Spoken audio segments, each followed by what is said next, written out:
¿Qué tal, amigos? ¿Qué tal? Bienvenidos a una nueva sesión de las lecturas platónicas. Estamos en la tercera ya de El Crátilo, ¿sí? Y pues seguimos debatiendo, discutiendo y enterándonos también de las etimologías y de la exactitud de los nombres, ¿no? Bueno, creo que es necesario hasta este momento hacer un resumen de qué es lo que está pasando aquí en el diálogo, ¿no? En el diálogo Crátilo. A ver, recordemos que hay dos personajes que han estado debatiendo al inicio, que son Hermógenes y Crátilo, ¿no? Justamente ahí viene el nombre de este diálogo.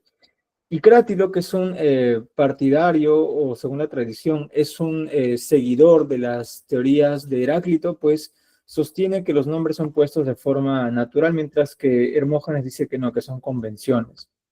Entonces lo que ocurre es que Crátilo no quiere ya debatir con Hermógenes y Hermógenes justamente quiere entender este pensamiento de Crátilo y por ahí estaba Sócrates y hace que Sócrates participe de este diálogo para que por medio de él no pueda enterarse de lo que dice Crátilo. Pero Sócrates, como es habitual, él dice que no sabe nada, ¿no? Y que mala suerte que no le haya pagado dracmas a un sofista para que aprenda, porque si no le hubiese dicho, ¿no? La verdadera respuesta, pero como tiene mucho afán también del conocer, dice, vamos a investigar en conjunto. Entonces, toda esta primera parte de Sócrates y Hermógenes tiene este sentido, ¿no? De responder la pregunta de si existe una corrección natural de los nombres. Eso es lo que se están planteando. Hermógenes empieza diciendo que los nombres son producto de la convención, del consenso, del pacto, y Sócrates empieza diciéndole si es que él considera que hay cosas verdaderas o falsas, ¿no? Si se puede decir la verdad o la falsedad, tanto en oraciones o como en nombres.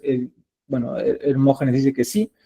Luego Sócrates dice que los objetos tienen muchos nombres, como él menciona, y que si cada uno le atribuye el nombre que desea a este objeto, entonces estaríamos bajo la premisa de Protágoras, ¿no? Del que el hombre es la medida de todas las cosas, pero claro, ambos se oponen a esta mirada protagórica del asunto.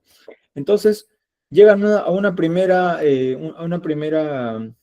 afirmación ambos, ¿no? Que todas las cosas poseen una esencia, una usía, al margen de nuestras creencias sobre ellas. Luego empiezan a hablar sobre el lenguaje y toman el lenguaje como una acción que se realiza con palabras, que son justamente los propios instrumentos del lenguaje, ¿no? Ahora, como están hablando de palabras, instrumentos, ¿no? Entonces viene a colación el tema de que si esta es una herramienta, debe haber alguien que fabrique esta herramienta, y este que fabrica esta herramienta es el nominador, quien pone sonidos y sílabas, ¿no? Y quien hace esto según un modelo ideal, ¿no? Ahí se va sumando alguna de las teorías, de la teoría de las ideas y de las formas de Platón. Ahora, quien juzga el trabajo de este nominador es el dialéctico que sabe preguntar y responder. Entonces llegan a una segunda conclusión, un segundo acuerdo de que poner nombres no es un asunto fácil ni vulgar y que las cosas tienen un nombre por naturaleza. Luego ya viene una tercera parte en la que Hermógenes quiere saber cómo se da esta corrección natural de los nombres. Y Sócrates dice, hay que aprender no de los sofistas, sino de los poetas. Porque ellos dicen que los dioses también, ¿no? Se dan nombres entre ellos y que los dioses se dan nombres exactos a diferencia de los hombres. Entonces Sócrates va desarrollando ciertas etimologías y luego le entra una suerte de inspiración profética, una inspiración divina, una manía, ¿no? Que viene de Eutifrón. Y pues continúa con el análisis de los demás nombres. Y justamente nos hemos quedado, ¿no? Porque Sócrates habla sobre el nombre de los dioses, de los demonios, los seres, la alma, el cuerpo, en fin, N cosas. Ahora estamos justamente en esa parte del diálogo. Todavía no ha entrado Crátilo a detallar. Estamos todavía desilvanando, ¿no? ¿Qué significan ciertas palabras? Así que una vez dado esta introducción, ahora sí podemos empezar con esta tercera sección y para eso nos está ayudando Ángela. ¿Qué tal, Ángel? ¿Cómo estás, Max? Buenos días, Jocelyn. Buenos días. Y entonces dejamos la conversación aquí en la línea 411A. Sí, recordemos, estamos acá. Y pues, luego de haber examinado ciertos nombres, ahora vamos a examinar otros. Y empezamos con Hermógenes en 3, 2, 1. Ya, Hermógenes, puedes comenzar. Pues después de este género, yo, desde luego, examinaría con gusto con qué clase de exactitud han sido puestos los hermosos nombres que se refieren a la virtud, como la inteligencia, frónesis, la comprensión, sínesis, la justicia, dikaiosine, y todos los de esta clase. Amigo mío, no es liviana la raza de nombres que despiertan. Sin embargo, ya que me he ceñido la piel de león, no he de amilanarme, sino más bien examinar como es lógico la inteligencia, la comprensión, el conocimiento, la ciencia y todos los demás bellos nombres que has citado. Claro que no debemos desistir antes de tiempo. Pues de verdad, por el perro, que no creo ser mal adivino en lo que se me acaba de ocurrir. Que los hombres de la remota antigüedad que pusieron los nombres, lo mismo que los sabios de hoy, de tanto darse la vuelta buscando cómo son los seres, se marean y consecuentemente les parece que las cosas giran y se mueven en todo lugar. En realidad no juzgan culpable de esta opinión a su propia experiencia interior, sino que estiman que las cosas mismas son así, que no hay nada permanente ni consistente, sino que todo fluye, se mueve y está lleno de toda clase de movimiento y devenir continuo. Y lo digo reflexionando sobre todos estos nombres de ahora. ¿Y cómo es eso, Sócrates? Quizá no has reparado en que los nombres recién citados han sido puestos a las cosas como si todas se movieran, fluyeran y devinieran. No había caído en ello en absoluto. Pues bien, para empezar, el primer nombre al que aludimos se refiere por completo a estas características. ¿Cuál? El de frónesis, inteligencia, pues es la intelección del movimiento y el flujo, foraz, kairú, noesis. Podría también entenderse como aprovechamiento del movimiento, foraz, ónesis, pero en todo caso se refiere a este. Y si lo aceptas, nomé, el juicio, manifiesta enteramente el análisis y la observación del devenir, gonés, nomesis, pues nomán es lo mismo que scopein, observar. Pero si lo prefieres, esta misma palabra, noesis, es la tendencia hacia lo nuevo, neuesis. El que los seres sean nuevos significa que no dejan de devenir, con que el que puso el nombre de neoesis quiso significar que el alma tiende a esto, pues antiguamente no se llamaba noesis, sino que había que pronunciar dos E en vez de la E, noesis. Sofrosine, prudencia, es la salvaguarda del entendimiento, sotería, fronceos, que acabamos de considerar. Y por otra parte, la ciencia, episteme, significa que el alma, de algún valor, sigue epomene a las cosas en movimiento y no se queda atrás ni las adelanta, por lo cual hay que insertar una E y llamarla epeisteme. Sínesis, comprensión, por su parte, parece como si fuera igual a raciocinio, silogismos, y cuando se dice siniena y comprender, resulta que se dice absolutamente lo mismo que epistatai, estar sobre, pues sinienai, marchar con, significa el alma acompaña las cosas, sinforeuestai, en su movimiento. Por otra parte, Sofía, sabiduría, significa tocar el movimiento. Foraz pestai, aunque esto es más oscuro y extraño en nuestra lengua. Pero hay que recordar en los poetas lo que dicen en muchos pasajes de aquello que avanza rápidamente una vez que ha comenzado. Dicen esicé, se precipitó. Además, un laconio ilustre tenía el nombre de Sos, y los lacedemonios dan este nombre al movimiento veloz, Zos. Así pues, Sofía significa tocar el movimiento, epafé, puesto que los seres se mueven. Por otra parte, en cuanto a lo bueno, Agatón, este nombre suele aplicarse a todo lo admirable, Agastón, de la naturaleza. Dado que los seres se mueven, hay en ellos rapidez y hay lentitud. Ahora bien, no todo lo rápido es admirable, sino una parte de ello. Y precisamente lo admirable de lo rápido, Zou Agastoi, recibe la denominación de Agatón. En cuanto a la justicia dikaiosine, es fácil comprender que este nombre se aplica a la comprensión de lo justo, dikaiou sínesis, pero dikaio, lo justo, mismo es difícil. Claro que hasta cierto punto parece que hay acuerdo por parte de muchos, pero enseguida vienen las disputas. Cuantos consideran que el universo está en movimiento suponen que su mayor parte no tiene otro carácter que el de moverse y que hay algo que atraviesa este universo en virtud de lo cual se originan todas las cosas y que ello es lo más rápido y sutil. Pues de otro modo, no podría atravesar todo el universo si no fuera lo más útil como para que nada pueda contenerlo, ni lo más rápido como para relacionarse con los demás seres, como si estos estuvieran en reposo. Así pues, dado que gobierna todo lo demás, atravesándolo, Diaion se le dio justamente el nombre de Dikaion, añadiendo la fuerza de la K por mor de la eufonía. Hasta este punto, pues, muchos convienen, como decíamos antes, en que esto es lo justo, pero yo, Hermógenes, como soy infatigable en este asunto, me he informado en conversaciones secretas de que lo justo es también lo causante, pues lo causante es aquello por lo que, dijo, algo se genera. Y alguien me dijo en privado que era ajustado asignarle este nombre por dichas razones. Pero cuando tras oírlos vuelvo a preguntarles tranquilamente, amigo, ¿qué es pues lo justo si ello es así? Parece que ya pregunto más de lo conveniente y que me paso de la raya. Dicen que ya tengo suficiente información y deseando atiborrarme tratan de decirme cada uno una cosa y no están más de acuerdo. Pues uno afirma que lo justo es el sol, solo él atravesando Diaionta y quemando gobierna a los seres. Así pues, cuando satisfecho por haber oído algo bello, se lo comunico a alguien, este se burla de mí. Después de oírme me pregunta si creo que no hay nada justo entre los hombres una vez que se pone el sol. Ahora bien, como yo persisto en preguntarle qué explicación ofrece, él afirma que el fuego, pero no es fácil de entender. Otro sostiene que no es el fuego, sino el calor que reside en el fuego.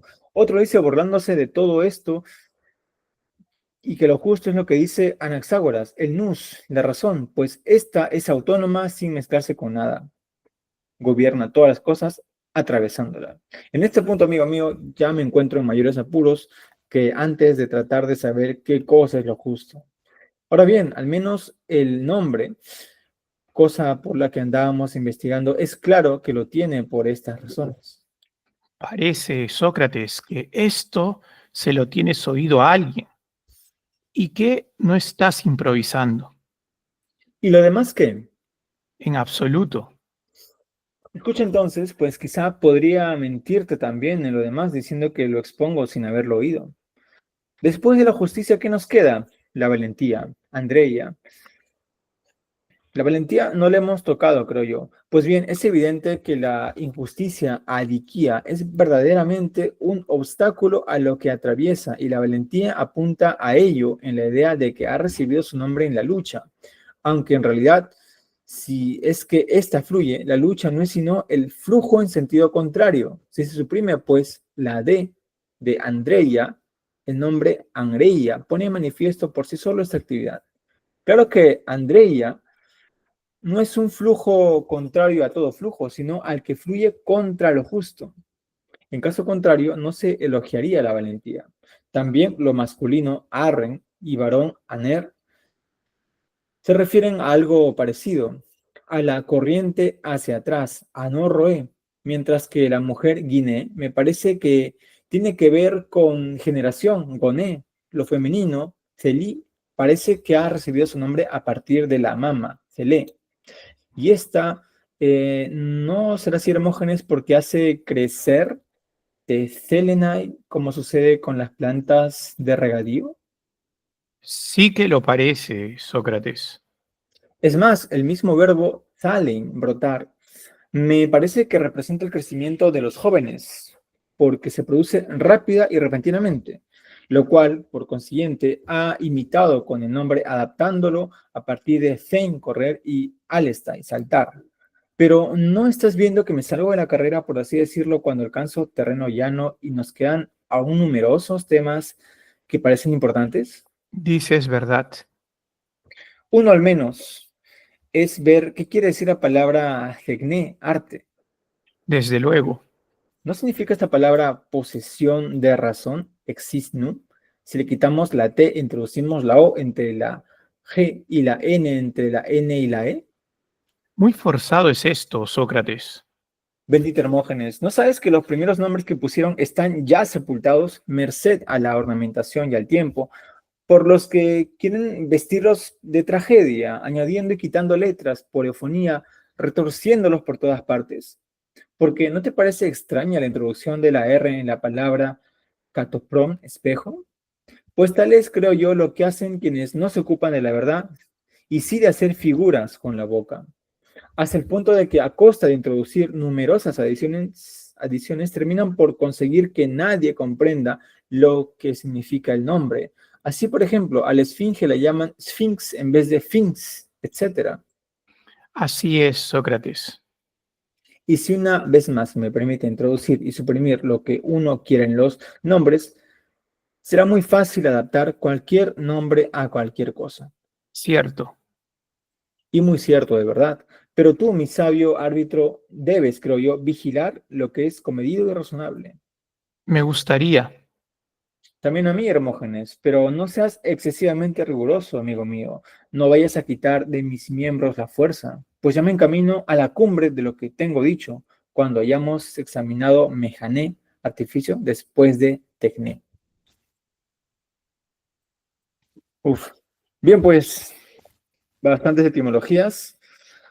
Pero todas ellas, ya lo dijo al inicio, tienen que ver con movimiento, tienen que ver con flujo, tienen que ver con eh, que todo se mueve, que todo deviene, que nada permanece, ¿no? O sea, eso definitivamente nos está recordando, pues, al filósofo que está detrás de todo este diálogo, ¿no?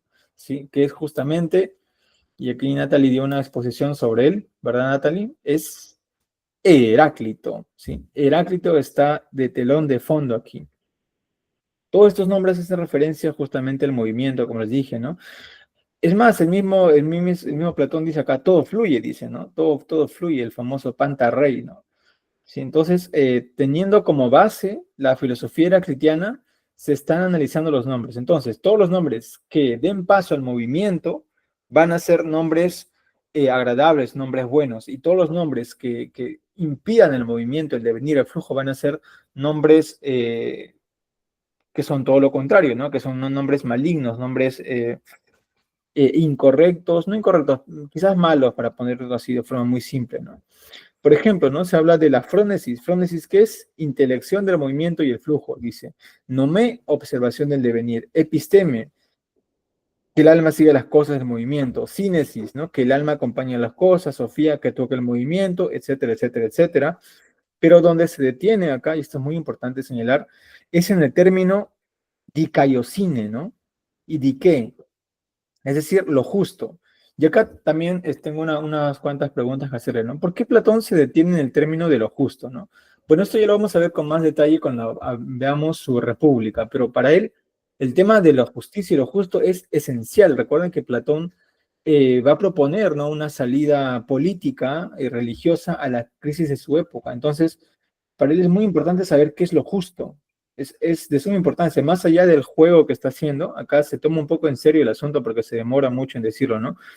Eh, lo justo, a ver, lo justo es, dice que atravesándolo lo gobierna todo, dice, ¿no? Su palabra viene de ahí, ¿no? Pero ya, eso es la palabra, pero ¿qué es en sí lo justo? Bueno, varias respuestas. El justo es el sol, recuerden la metáfora del sol también que va a salir en la República. El fuego, obviamente estamos hablando acá de Heráclito, así que el fuego tiene que salir. El calor, el nous, ¿sí?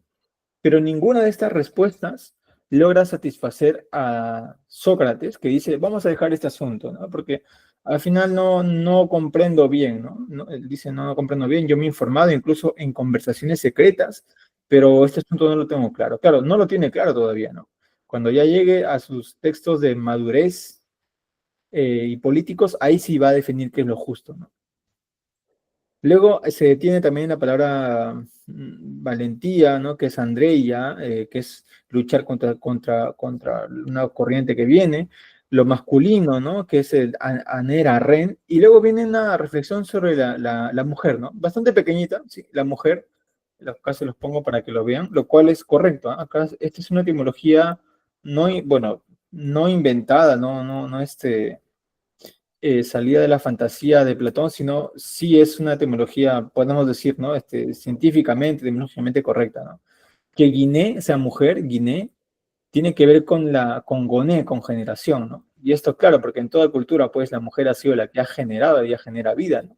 Y lo femenino, ¿sí? Celi tiene que ver con con la mama, ¿no? Con el pecho femenino, porque justamente de ahí viene la vida que recibe el niño, ¿no? Y acá incluso lo dice, ¿no? El comentador, etimología correcta, dice, ¿no? ¿Sí? Y luego ya viene la especulación de que, claro, esto tiene que ver porque eso hace crecer, como las plantas crecen y crecen, ¿no? También crecen rápido y todo lo demás. Sí. Otro asunto más que habla sobre el arte, que es la posesión de la razón, dice, y luego menciona algo muy interesante, dice que los primeros nombres, o sea, los nombres originales, ya están sepultados, ¿no? Ya están bajo tierra. ¿Y por qué? Porque se le ha querido ornamentar mucho, hay mucha ornamentación, ¿no? Ha pasado tiempo y porque se le ha vestido de tragedia, ¿no? Esta término me parece interesante, ¿no? Por lo que dice, ¿no? Por los que quieren vestirlos de tragedia, añadiendo y quitando letras por eufonía y retorciéndolos por todas partes, ¿no? Es decir, no conocemos cómo se llamaban antes las cosas originalmente por este afán estético, ¿no? Que se ha tenido. Estético práctico quizás, porque también recordemos que las palabras tienden a cortarse, ¿no? Creo que se llama economía de la lengua, no sé, aquí Ángel ya nos dirá, pero creo que esto sí puede sustentarse, ¿no? Desde un punto de vista también lingüístico actual, ¿no? Que los nombres originales, muy pocos de esos nos quedan, ¿no? Y luego pues critica a quienes no se ocupan de la verdad, dice, sino de hacer figuras con la boca, ¿no? O sea, que simplemente buscan eh, hacer de un término algo estético por el mero gusto de hacerlo estético, pero no porque estén buscando la verdad de lo que esto significa, ¿no? ¿Sí? Y ahí termina esta primera sección, ¿no? De estas etimologías que han salido. No sé, Ángel, ¿qué te pareció a ti esta última reflexión? ¿Crees que es así? ¿O crees que, como dice Platón, los nombres más antiguos ya no los conocemos por estas deformaciones que se han hecho? ¿O no es correcto esta... Yo sí le doy la razón, porque siempre a través del tiempo se ha cambiado el nombre de las cosas, como tú has mencionado al comienzo, ¿no? Bueno, al final, la economía de la lengua, ¿no? Entonces, siempre se intenta, ¿no? Reducir la cantidad de sílabas, tratar de hacerlo más compacto, ¿no? Otra cosa que también sucede generalmente es cuando, digamos, al inicio, ¿no? Había un objeto y se suele asociar con otras palabras, ¿no? Entonces, con el tiempo, este objeto que tenía un nombre X y está rodeado por otros nombres, acaba siendo uno de estos nombres, una de estas denominaciones. Entonces, sí, a mí, según todo lo que he aprendido con respecto a la carrera o todo lo relacionado a la lingüística, tiene mucho sentido lo que está diciendo Sócrates en este diálogo. Ujú, ujú. Bueno, pues sí, de hecho, justamente él está criticando a quienes, ¿no? Simplemente se detienen en estetizar algo sin también entender el sentido primario, ¿no? Pero eso también se presta, ¿no? Para que él mismo, ¿no? Como no hay una certeza de cuál fue el nombre originario, como se dan cuenta, él está eh, imaginando, poniendo una buena palabra, imaginando, creando, ¿no? Términos a partir de su propia filosofía, ¿no? De su propia base heraclitiana, ¿no? Que justamente es decir, mira, los nombres que se mueven, como les dije, son nombres correctos, son nombres buenos, y los nombres que impiden el movimiento son nombres malos, ¿no? Entonces, como ven, Platón justamente tiene esta curiosidad, ¿no? Te dice verdades y también te dice mentiras, ¿no? Es justamente, hay que tener cuidado con él, ¿no? No es que hay que creerle todo también, pero hay partes en las que sí es bastante correcto, como menciona Ángel. Ujú. Em, no sé, ¿alguna otra consulta que quieran hacer sobre esto? ¿Algo que les haya llamado la atención? Pues esta referencia a Heráclito va a estar en todo bueno, va a seguir todavía hablando de Heráclito, ¿no? Sí, recordemos que Crátilo es supuestamente un discípulo de Heráclito, pero un discípulo tardío y un discípulo ya un poco más exacerbado todavía, así que quizás está haciendo también una burla de eso, ¿no? Jocelyn, te escuchamos. Sí, bueno, igual un saludo a todos. Justo con respecto a esto del movimiento de Heráclito y todo ello, a mí me sorprendió, la verdad, la exposición que toda la parte del conocimiento, el tema de la noesis, la sabiduría, todo lo relaciona con el movimiento, ¿no? Obviamente nosotros recordamos a Heráclito, pero es que, claro, como observador de la naturaleza, pero yo acá tomo más en cuenta la observación de uno mismo, y es que en el tema del conocimiento, justo el tema del movimiento es algo básico, el tema del estímulo-movimiento, ¿no? Eh, Justamente en estos días, y tú lo sabes, Max, me he estado comiendo lecturas sobre todo de la teología y en torno también a la adquisición de conocimiento digamos, el estado básico para adquirir mayor información, ¿no? Del medio es el estado de estímulo-movimiento, ¿no? De hecho, pues cuando hay asociaciones entre los animales mismos, ¿no? Los animales, al iniciar el movimiento, ya tienen un conocimiento mucho más amplio tal vez que ciertos seres que no se mueven, por ejemplo, ¿no? Y aquellos que inclusive tenemos mucho más, no solamente movimiento en el sentido físico, sino que inclusive con nuestra mente podemos, digamos, tener cierto movimiento, adquirimos cierto conocimiento un poco más complejo, ¿no? Entonces a mí la relación que aquí hace, sea correcta o no filológicamente, el autoconocimiento que se tiene acá de la observación a uno mismo y obviamente a lo demás, que parte también con Heráclito, que se retoma él, esta unión de saber y conocimiento, a mí la verdad que me gustó muchísimo porque, bueno, al menos, digamos, desde esta perspectiva cuadra mucho, ¿no? Al final, la sabiduría, cómo se acrecenta, pues tocando esa parte del movimiento, pero comprendiéndolo más, ¿no? A mí me gustó mucho esa parte. Ujú. Y lo otro, como lo último que estaban también comentando, lo de las palabras enterradas. Bueno, igual el lenguaje, y esto, nuevamente, igual con algunos, tal vez teóricos también del lenguaje, el lenguaje también funciona a modo de evolución biológica, ¿no? No necesariamente lo primigenio tiene que ser bueno, lo mismo decir que quieres volver a ser ameba, no, ¿no? Entonces, la cuestión, pero sí hay que entender cómo fue esa parte primigenia. No podemos volver ahí, pero sí hay que entender para entender también lo que somos nosotros de algún modo, ¿no? Entonces, en el lenguaje, sabemos que hay palabras primigenias, no la podemos tal vez traer, y es más, sería tal vez en algunos casos contraproducente se le está trayendo eso al presente, porque ya hemos dejado tales palabras, ya hemos, como decía Ángel, hemos construido ciertas cosas que, inclusive por relaciones, antes Ujú. era esto, ahora es lo otro, pero funcionan de algún modo, entonces lo que sí es que hay que comprender cómo se desarrolla, ¿no? Al menos es que quieres ubicarte un poco, ¿no?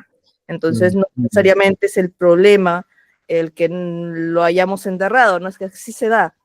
El problema es que a veces nos olvidamos que han existido esas primeras Claro. palabras y hay que entender todo su desarrollo, ¿no?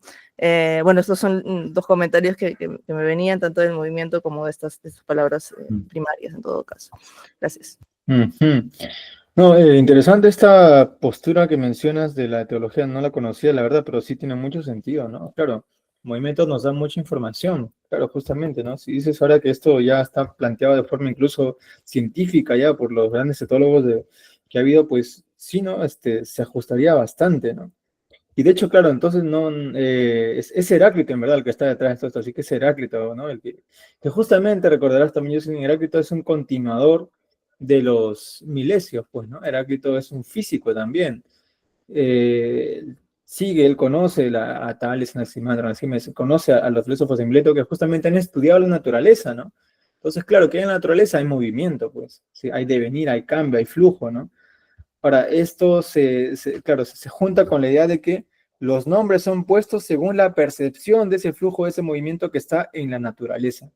Entonces vemos cómo es que se armonizan, ¿no? Los estudios físicos, ¿no? De los primeros físicos con justamente los estudios que se hacen del lenguaje mismo, ¿no? que nos llevarán a la metafísica también, ¿no? Justo lo que estábamos conversando también ayer ahí con un grupo de amigos, ¿no? Que la física y la metafísica en el mundo antiguo están bastante entrelazadas, ¿no? Bonito, ¿eh? Gracias por esta referencia. Y la última, claro, también de que los nombres, pues, no por algo existen las etimologías, ¿no? Para recordar cuál fue el sentido de los primeros nombres, ¿no? No para volver a ellos así de forma crítica, sino justamente para tener un criterio al momento de usarlos, ¿no? Muy bien, pues ahora vamos a una segunda parte. Esta es la más larga que tenemos. Es larga, es un poco tediosa, pero al final hay un pequeño regalito que les voy a hacer. Ahí justo tengo preparado ya. Que está muy bueno, la verdad. Que habla sobre el amor, ¿no? Sobre el eros, ¿sí? Pero antes, comencemos ya con esta segunda escena. Así que vamos nuevamente con Hermógenes a seguir hablando de las etimologías y nos quedamos en Mejané. Ya, entonces comienzo nuevamente, a ver, en 3, 2, 1 y ya. Mejané me parece que significa cumplir un largo recorrido. Anei epipoli, pues topoli significa sin duda lo mismo que mecos, un largo recorrido. Pues bien, el nombre Mejané se compone de ambos, mejos y anei. Pero como acabo de decir, hay que llegar a la cumbre de lo que nos hemos propuesto. Hay que investigar lo que significan los nombres arete, virtud, y caquía, vicio.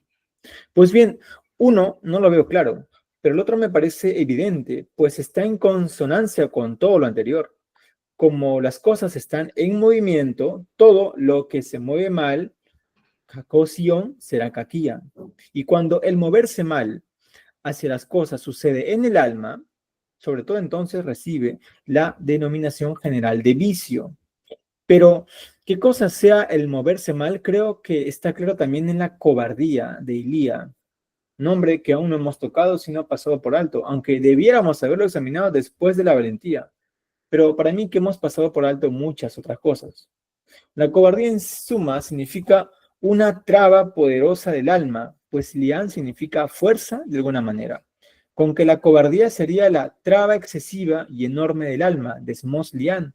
Lo mismo que también es un mal la escasez de recursos, aporía. Y como es lógico, todo aquello que sea un impedimento para el movimiento y el caminar por ego style. Pues bien, es claro que moverse mal significa caminar con impedimentos y trabas. Cuando el alma pues lo experimenta, se encuentra llena de vicio. Y si vicio es el nombre para tal estado, su contrario sería virtud, arete.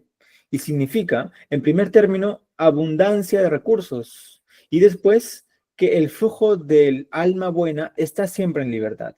De tal forma que, según parece, lo que fluye a Eireon, sin trabas ni impedimentos, ha recibido este nombre como sobrenombre. Es correcto llamarla Aireithen, siempre fluyente, y tal vez significa deseable, Aireten, dado que es el hábito más deseable, pero se le llama arete por contracción. Puede que digas que estoy inventando, pero yo afirmo que si es correcto lo que explicaba antes, el vicio también es correcto este nombre de arete. Y el de cacón mal, con el que has explicado mucho de lo anterior, ¿qué significa este nombre? Extraño me parece por Zeus y difícil de conjeturar. Así que aplico también a este la artimaña de Marras. ¿Cuál? Sostener que es un nombre bárbaro. Y parece que tu afirmación es exacta. Pero si lo prefieres, dejemos esto y tratemos de ver si está bien puesto el de galón, bello, y aishrón, feo. En realidad me parece claro lo que significa Aishron, pues también está en consonancia con la anterior. Parece que el nominador no deja de envilecer a lo que estorba y contiene el flujo de los seres, así que a lo que siempre contiene flujo, Ishon Tonrun, le ha impuesto el nombre Aishorun. Ahora, sin embargo, la gente lo llama Aishron por contracción. Y lo calón, bello, Esto es más difícil de comprender, y sin embargo, el nombre mismo te lo dice. Ha sido variado solo por armonía y por la cantidad de la O. ¿cómo así? Ese nombre parece un sobrenombre del pensamiento. ¿Qué quieres decir? Veamos, ¿qué cosa piensas tú que es responsable de que cada ser reciba nombre? ¿No es aquello que impone los nombres? Por completo. ¿Y no sería esto el pensamiento, ya sea de los dioses, ya de los hombres o de ambos? Sí, Entonces, lo que da nombre a las cosas y lo que se los sigue dando es lo mismo. Esto es el pensamiento. así parece. Y todas las creaciones de la mente y el pensamiento no son acaso elogiables y las que no lo son censurables? Desde luego. Pues bien, lo curativo no produce medicinas y lo constructivo constructores. ¿O cómo lo entiendes tú? Así. Entonces también lo nominativo, tokalun, cosas bellas, kalá. Tiene que ser así. Y esto es tal como decimos el pensamiento. Desde luego. Entonces, calón, lo bello, es un sobrenombre del pensamiento que produce las cosas que saludamos con el nombre de bellas. Claro. Bien, de los nombres de esta clase, ¿cuál nos queda? Los que se relacionan con lo bueno y lo bello, lo conveniente, sinferón, rentable, licitelón, provechoso, ofelimón, lucrativo, querdalión y sus contrarios. En realidad, podrías encontrar ahora el significado de sinferon, conveniente, si te fijaras en lo antes dicho. Parece hermano del conocimiento, episteme, pues no significa otra cosa que el movimiento simultáneo, jamás forá, del alma con las cosas. Lo que se obtiene en virtud de este parece lógico que recibe el nombre de sinferon y sínfora, a partir de simperiferestai, moverse alrededor simultáneamente. Kerdalion, lucrativo, viene de kerdos, lucro, y kerdos manifiesta sus significados y se introduce en el nombre una N en vez de la D. Califica al bien de otra forma. Como este se mezcla keranita y con todo atravesándolo, le impuso este nombre por calificar esta virtud suya, pero introdujo D en vez de N y lo pronunció kerdos. ¿Y licitelón qué? Parece, Hermógenes, que no es como los tenderos lo emplean cuando se cubre la inversión. Tengo para mí que Visitelun no se dice en este sentido, sino porque siendo la parte más rápida del ser, no permite que las cosas se detengan ni que el movimiento alcance término y se detenga o cese. Antes bien, si trata de producirse un término de este, lo elimina constantemente y hace incesante e inmortal aquel. En este sentido, me parece que Licitelun califica al bien, pues lo que elimina el término lión totelos del movimiento es Licitelun. Ajeno a nuestro dialecto es Ofelimon, del que Homero se sirve a menudo, de Ophelein, engordar, y esta es otra designación de auxen, acrecentar, y poien, ser. ¿Y los contrarios de estos cómo son? Cuantos niegan a estos, no hay por qué revisarlos, pienso yo. ¿Cuáles son? Axinforon, Anófeles, Alicíteles, Querdes, Es cierto lo que dices. pero sí Blaverón, dañino, y Semiones, ruinoso. En Mm. verdad, Blaverón, lo dañino, quiere decir lo que daña el flujo. To blapton ton rum. Y blapton, lo que daña, a su vez significa lo que quiere sujetar. Hapten. Pero sujetar, hapten y atar dein significan lo mismo y siempre son un baldón. Por consiguiente, lo que quiere sujetar el flujo, to volumenon hapten run, sería muy exactamente boulapterun, aunque se dice blaverón por embellecerlo, según creo. Sócrates, de verdad que te salen recargados los nombres. Así ahora me ha parecido como si entonaras el preludio del Nomo de Atenea, cuando has pronunciado el nombre este de Polapterún. No, Hermógenes, yo no soy culpable, sino quienes le han puesto el nombre. Tienes razón. Pero, ¿qué sería pues el nombre Semiodes, ruinoso? ¿Qué será semiodes? Mira, Hermógenes, como tengo razón cuando digo que por añadir o quitar letras modifican mucho significado de los nombres, hasta el punto de que con una pequeña variación consiguen a veces que signifiquen lo contrario. Por ejemplo, en deon, obligatorio. He reflexionado sobre este nombre y de ello acaba de ocurrírseme lo que iba a decirte en nuestra hermosa lengua.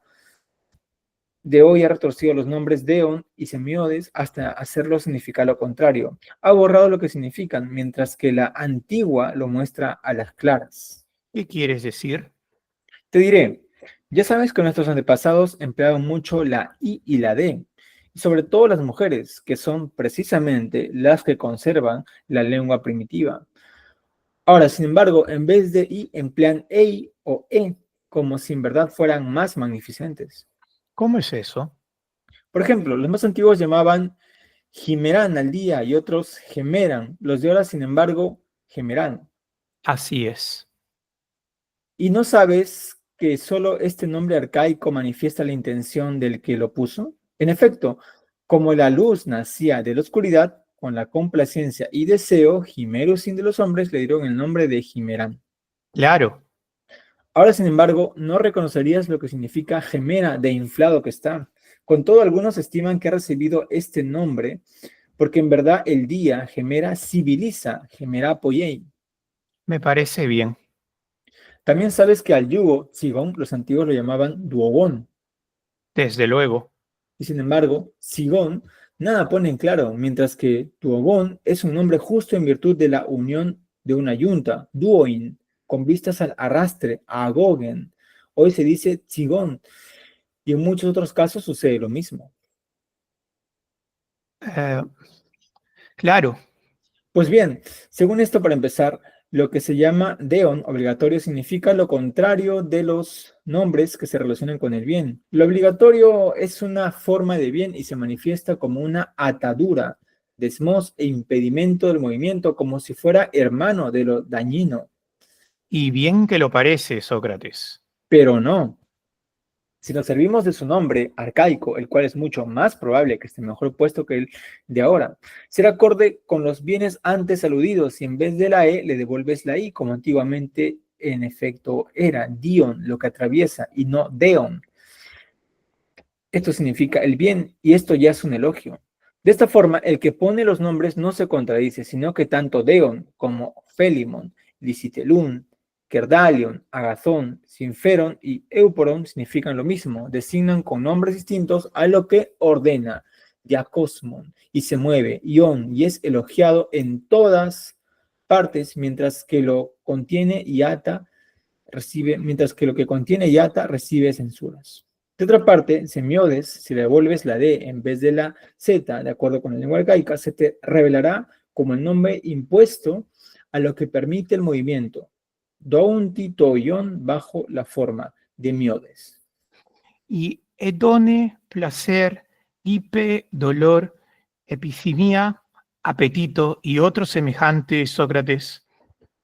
No me parecen muy difíciles, Hermógenes. Así, hedoné, placer, tal nombre parece tener la actividad tendiente al provecho, ónesis, pero es insertado la D de forma que en vez de eoné se llama hedoné. Y lipe, dolor, parece que ha recibido su nombre a partir de la disolución, diálisis del cuerpo, la que tiene el cuerpo en tal estado. Anías, sufrimiento, es lo que estorba el movimiento. Y algedón, pena, llamado así de toalgeino, lo penoso me parece ajeno a nuestra lengua.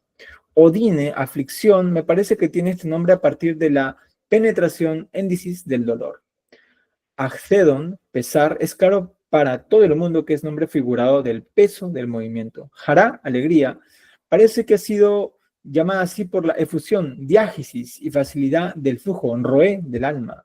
Terpsis, goce, procede de terpnon, gozoso, y terpnon tiene su nombre del deslizamiento, herpsis, a través del alma, y se asemeja a un soplo, noé. En justicia se la llamaría erpnun, pero con el tiempo ha cambiado a terpnon.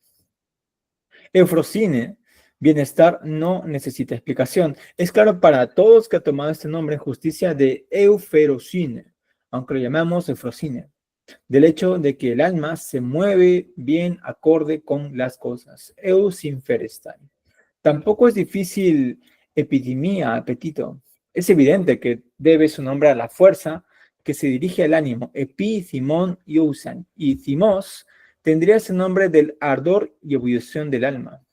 Por otra parte, Hímeros, deseo, tiene este nombre por el flujo que arrastra al alma sobre todo, como fluye tendiendo, Jimeneos rey, y dirigiéndose con anhelo a las cosas. Y de esta forma, desde luego, arrastra al alma con la tendencia de la corriente, Gesis tes roes, A partir de toda esta capacidad recibió el nombre de hímeros. Más aún, llámese pozos, añoranza, a su vez, para indicar que no es deseo de lo presente, sino de lo alejado. Alonti, pou, ontos, y ausente. De ahí que se llame pozos, lo que se llamaba hímeros, cuando estaba presente aquello que se anhelaba. Y cuando ella no está presente, esto mismo se llamó pozos. En cuanto a eros, dado que se insinúa desde fuera, eisrei exocen, es una corriente no connatural al que la tiene, sino inducida a través de los ojos. Por esta razón, a partir de eisrein fue llamada antiguamente esros, pues empleamos la O en vez de la omega. Y ahora se la llama eros, por el cambio de este O por omega. Pero ¿te queda algún otro que podamos examinar? ¿Qué te parecen doxa, opinión y sus semejantes? ¿Ah? Bien, pues listo. Acá hay muchas etimologías muy bonitas ellas. Empecemos pues en orden y luego ya les muestro lo que les había preparado. Bien, tenemos pues mejané, caquía, ¿no? Aporí, arete. Y otra vez está el supuesto de que todas aquellas que permiten el movimiento, ¿no? Son agradables y las que no permiten el movimiento son desastrosas, ¿no? Mejané, dices, cumplir un largo recorrido. Y caquía es lo que se mueve mal, ¿no? Lo que se mueve mal. Ahí está Carla, ¿qué tal, Carlita? ¿Cómo estás? Caquía, lo que se mueve mal, ¿no? Otra vez, el supuesto es que todas las cosas están en movimiento. Ahora, atención con esto, ¿no? Cuando algo se mueve mal en el alma, hay vicio, dice, ¿no? Y esto está totalmente conforme con todas las lecturas que hemos hecho hasta la fecha de Platón, ¿no? Siempre, siempre, siempre él dice, cuida tu alma, cuida de los sofistas, cuida de llenarlo de basura, porque tu alma se puede enviciar. Entonces acá entra totalmente con la ética socrático-platónica, ¿no? De que si algo se mueve mal dentro del alma, eso genera vicio, ¿no? Luego habla de la cobardía, ¿no? Que es justamente una traba del alma, dice, ¿no? Es una traba excesiva y enorme del alma, ¿no? Claro, la cobardía justamente es no poder actuar, es sentirse, ¿no? Impedido de hacer algo, ¿no? O sea, tú quieres hacerlo, pero no puedes. Ya, esa es la cobardía, ¿no? O sea, es una traba del alma, dice, ¿no? Aporía, ¿qué es la aporía? Es la escasez de recursos. El arete, la virtud que es la abundancia de recursos, ¿no? Es un flujo siempre libre, dice, ese flujo del alma buena que está ahí en esa corriente y que no tiene obstáculos. Esa es la arete, ¿no? Eso es lo que está siempre fluyente y es siempre deseable, ¿no? Lo malo, o lo feo, o lo aislón, dice, es algo que contiene el flujo, ¿no? Que no lo deja, que no deja que este flujo avance, sino que lo detiene. Bueno, justamente hablando de eso, habla del pensamiento, que el pensamiento justamente, que es la base de lo bello, dice, ¿no? Algo así como que lo nominativo tocalum, ¿no? Viene de ahí, viene kalos, que es lo bello. O sea, el pensamiento justamente es lo bello, ¿no? Luego habla sobre el sinferestai, que es el moverse error simultáneamente, Kerdalion, N cosas más. Y por ahí dice algo muy interesante, no sé qué les parece a ustedes esto de que son las mujeres las que conservan la lengua primitiva, ¿no? Interesante esa parte, ¿no? Se los comparto para que lo vean aquí. A ver qué nos dicen, pues, los lingüistas. Qué tal, Fernando? Buen día, buen día. No lo escuchamos. La tardanza. Buenos días. Chao. Buen día, buen día. Justo Buen día. estamos en una parte interesante. Miren, ¿ah? Dice acá Sócrates que son las mujeres las que conservan la lengua primitiva. ¿Y por qué será que las mujeres son las que conservan la lengua primitiva, no? O sea, ¿qué hay en ellas que hace que conserven las lenguas primitivas? ¿Será por alguna función que tienen, no? Y acá dice algo incluso muchísimo más suspicaz todavía, ¿no? Esto de que ¿por qué al día se le llama día, no? Acá, solamente en griego se puede entender esto, porque dice, ¿no? Claro, el día, dice, día está relacionado con la palabra deseo en griego, ¿no? Día quiere decir, ¿no? El día es aquello que nace luego de la oscuridad, ¿no? Esa es justamente la concepción que se tiene, ¿no? De la oscuridad, la luz nace la oscuridad. Y a todo mundo le agrada la luz, todo mundo desea la luz. Entonces, justamente al día, como está relacionado con el deseo, se le llama día, porque es lo que uno quiere, ¿no? Uno no quiere vivir en oscuridad, sino en luz. Entonces, justamente por eso el día se le llama día, porque viene del deseo de la luz que uno quiere, ¿no? ¿Sí? Y otros dicen que el día también se le llama día porque el día civiliza. De hecho, la palabra más correcta es domestica, ¿no? Domestica, ¿no? Gemera poyen, ¿no? el día domestica, o sea, nos hace domesticables, nos civiliza, como dice acá el comentador, ¿no? No nos da cierto orden, ¿no? Justamente cuando está el sol ahí.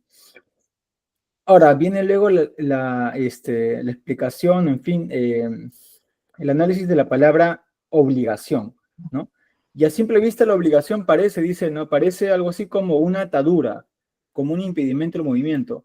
Y la monja dice, sí, sí, es eso. Y Sócrates dice, no, no es así. En verdad, la obligación no es algo que sea malo, dice, ¿no? Muy kantiano acá, Sócrates.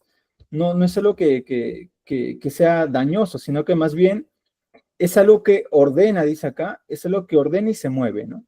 O sea, en verdad la obligación no es pues un impedimento, sino más bien es algo que nos proporciona un bienestar, un bien, ¿no? Aunque parece que sí es algo muy pesado, ¿no? Luego sigue hablando sobre el hedonel, sobre el provecho, el dolor, el sufrimiento, el bienestar. Y luego llega una parte en la que quiero acá leerles algo, que es sobre Eros, ¿no? Muy interesante esta explicación de Eros. Dice acá, ¿no? En cuanto a Eros, dado que, bueno, acá la traducción dice se insinúa desde fuera. En verdad bueno, en verdad, de la traducción que yo tengo es algo que fluye dentro desde fuera, ¿no? Justamente eso quiere decir, exocén, acá es exocén, depende de lo exotérico, es desde fuera. Y eirein es un fluido dentro, o sea, el eros dice, de hecho esta parte yo la he traducido, ya tengo por acá, dice, eros fluye desde dentro, desde fuera, y es un flujo no inherente a quien lo tiene, sino que se introduce a través de los ojos. Ya. Ahora, con esta premisa, escuchemos lo siguiente. Voy a compartirles algo de Joseph Campbell, y espero que sea de su agrado también. Aquí está. No sé si YouTube nos permita. Bueno, en fin, ya lo veremos en la edición del video. Ahí está. Ajá. Esta es de una de las cuantas entrevistas que hizo Joseph Campbell a Bill Moyers, ¿no? Y este es el capítulo número 5, donde habla sobre el amor y la diosa, ¿no? ¿Ya? Acá lo he conseguido, bueno, acá están subtítulos en portugués, pero yo tengo acá también el texto, que los voy a ir leyendo mientras Joseph Campbell también está disertando sobre esto. Escuchemos a ver si es que sale. Vamos a ponerlo así, un volumen bajo por si acaso. Y escuchemos lo siguiente, a ver.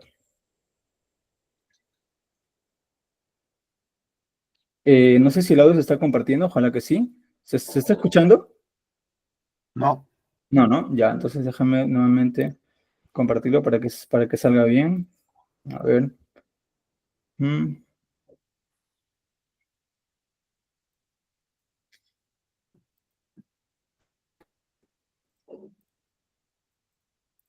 Mm, ya, a ver, ahora sí debería poderse. Bien, en todo caso, si no se escucha ya, lo importante es lo que se dice, ¿sí? A ver, vamos entonces a darle paso.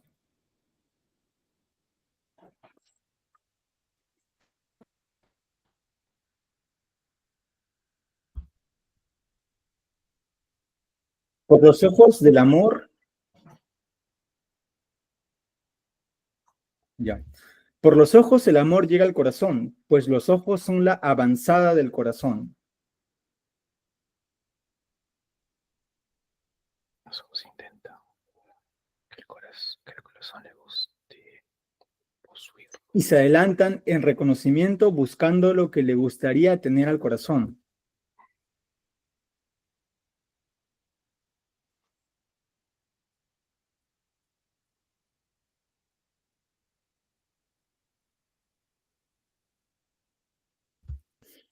Y cuando logran un pleno acuerdo, los tres resuelven al unísono. Y en este momento nace el amor perfecto.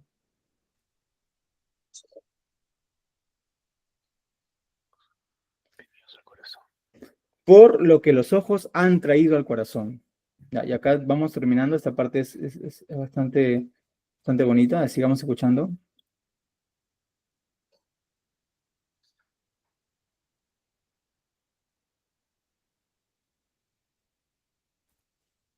Pues como saben todos los amantes verdaderos, el amor es perfecta amistad.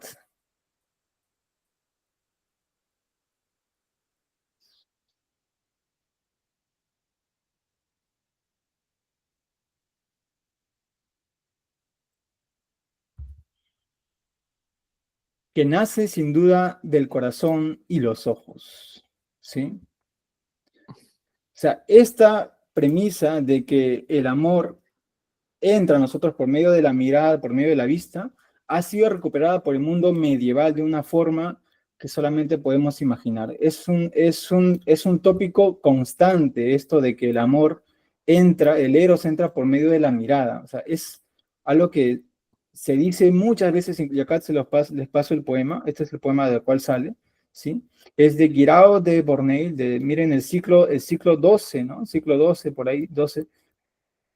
Ese es el poema que ha leído Campbell, ¿no? Por los ojos, el amor, por los ojos, ¿ah? Por los ojos, el amor llega al corazón, pues los ojos son la avanzada del corazón y se adelantan en reconocimiento, buscando lo que le gustaría tener al corazón. Y cuando logran un pleno acuerdo, los tres resuelven al unísono. Y en ese momento nace el amor perfecto, por lo que los ojos han traído al corazón. Y luego dice esto, ¿no? Ahí en el Campbell. Pues como saben todos los amantes verdaderos, el amor es perfecta amistad que nace sin duda del corazón y los ojos, ¿no? Justamente lo que nos está diciendo también acá Platón, ¿no? ¿Sí? Que Eros...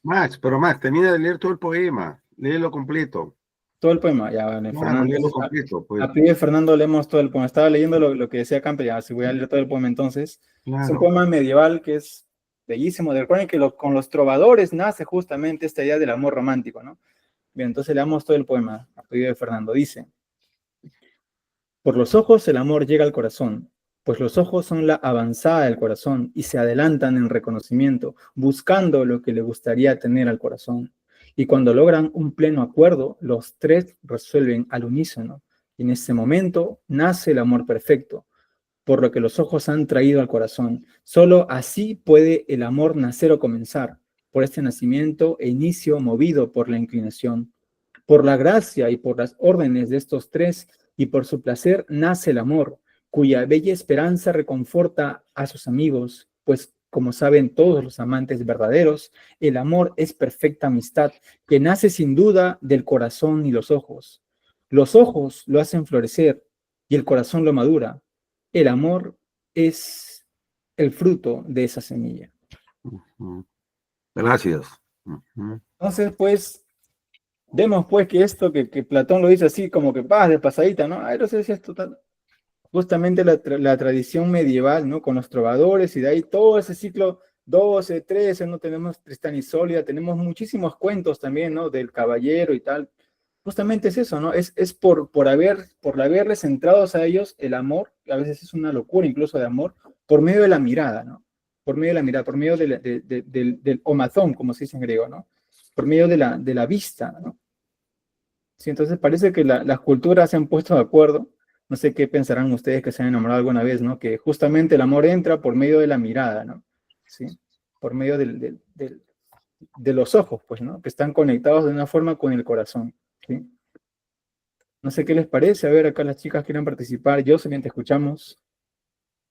Ay, Dios, es que me maté de risa con lo que voy a comentar. ¿Y qué Ellas pasa tienen con los que- sordos? ¿Y qué Oye, pasa con Max, los el problema es que sordos ellas y tienen los corazón ciegos? de piedra. Max, el problema es que ellas tienen Bueno, corazón de piedra, son muy a ver. intelectuales. No, sí, Jocelyn no, y es Natalie son muy terrible, intelectuales. terrible, sí. No, Escuchamos, escuchamos. es que A me ver, a vino a ver. la mente, disculpe, ¿qué puedo hacer? Pero es que me vino a la mente lo que sería, pues, bueno, ¿qué pasa con los ciegos y los sordos? También se enamoran. Pero, y aquí vuelvo a la parte más sentimental, tal vez. Bueno, es que este Eros, que se insinúa desde fuera, evidentemente es una pulsión, una inclinación de unión, ¿no? Y de hecho, pese a que nosotros creamos que la mirada no tiene nada que ver, por ejemplo, en estas personas ciegas o sordas, por ejemplo, digo, ¿no? Estas excepciones, pero aún así tienen esta mirada de huida, esta mirada como a veces que encuentran en la típica de enamorados, ¿no? Te miro, pero luego retiro un poquito la mirada, como decirte que la coquetería y todo ello, pese a que no lo han aprendido, o sea, no es una cuestión aprendida, en todo caso, este retiro de la mirada inclusive, ¿no? Inclusive avergonzarse un poquito dentro del enamoramiento, ¿no? Entonces, también el tema de la mirada, o sea, está tan conectado con, digamos, con ciertas actitudes del enamoramiento, que aunque no tengas vista, la puedes seguir presentando. Mm, Ya, mm. o sea, quería contar esa partecita, no, no, me hizo acordar esa parte muy bonita que también es en estudios de comportamientos comparados, y que obviamente no se compara solamente en las distintas culturas que se da esta mirada de huida, sino que inclusive hasta se presenta en ciegos.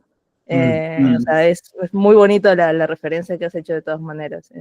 Nada, el comentario ¿Sabes que quería hacer. a qué me recuerda eso? Hasta la canción famosa que también Fernando debe conocer, la de Lionel Richie, ¿no? Que es Hello, ¿no? Que justamente le canta a alguien que está mirando pero que es ciega, ¿no? Es Hello, it's me you're looking for, I can see in your eyes, I can see in your smile. No sé si se conoce esa canción que es bastante conocida.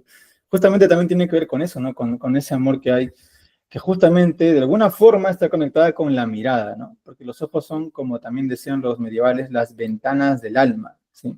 Entonces, en este diálogo, acá también se les puedo pasar el texto si desean, de Poder del Mito, en el capítulo 7, justamente se habla de todo este tema, ¿no? De cómo es que nace el amor romántico con los trovadores del siglo XII, cómo es que ¿no? Se va construyendo toda una cultura, y justamente nuestra cultura tiene mucho de eso, ¿no? Este amor arrebatado y loco justamente viene de ahí, porque para los griegos y para las culturas antiguas era distinto, ¿no? Ellos tenían diferentes tipos de amor, pero claro, el eros como que tiene una historia tanto del mundo antiguo como también en la edad medieval y moderna, ¿no? Que por ahí tiene que ver justamente con este encanto de la mirada, ¿no? Bueno, sí, y ahí les dejé también en el enlace el video de YouTube donde pueden encontrar este capítulo 5 que está con subtítulos en portugués, ¿ya? Por si alguien quiere revisarlo. No, ¿Sí? sí, ¿puedo? Claro, Fernando, escuchamos. No, además todo esto está pues inspirado netamente en el mundo griego, porque recuerden que si algo que singulariza a los griegos es esto de la mirada, la palabra, el saber, el conocimiento. ¿Mm? Y en eso no se equivocaron, porque como dice Jocelyn, ¿no? ¿Y qué pasa con los sordos? ¿Qué pasa con los ciegos? Son minusválidos, pues. Y por más que se quiera hoy en día decir que están en las mismas condiciones que los demás, no, han perdido un sentido que es sumamente importante. Y, y de todas las culturas que sepamos, la que más ha hecho mención de esa gran importancia son los griegos, que lo relacionan con el conocimiento, con el ver, el apreciar la belleza, incluso hasta el del amor, que empieza con el ver. Yo les cuento una experiencia como profesor. Hace mucho tiempo, en Introducción a la Filosofía, tuve un alumno que venía incluso de la Católica, muy inteligente, pero que tenía genéticamente padre, madre, hermanos que habían ido perdiendo la vista paulatinamente. Entonces, él sabía, ya tenía 20 años, y él sabía lo que era ver, y ahora se había quedado ciego. Entonces, yo estaba haciendo la explicación de los grados de conocimiento en Aristóteles, ¿recuerdan? Y todo empieza por los sentidos, la vista, por aquí, el hombre es un animal óptico. Y yo no me había dado cuenta, pues, de que él era ciego, ¿no? Era segunda clase, tercera clase, tal. Y los chicos me empezaron a señalar con el dedo que me caía mirándolo a él, ¿no? Dirigiéndose a él, ¿no? Como que lo voy a ofender. Entonces, y él cogió y me dijo, siga nomás, profesor. No me ofende y lo que usted está diciendo es completamente cierto.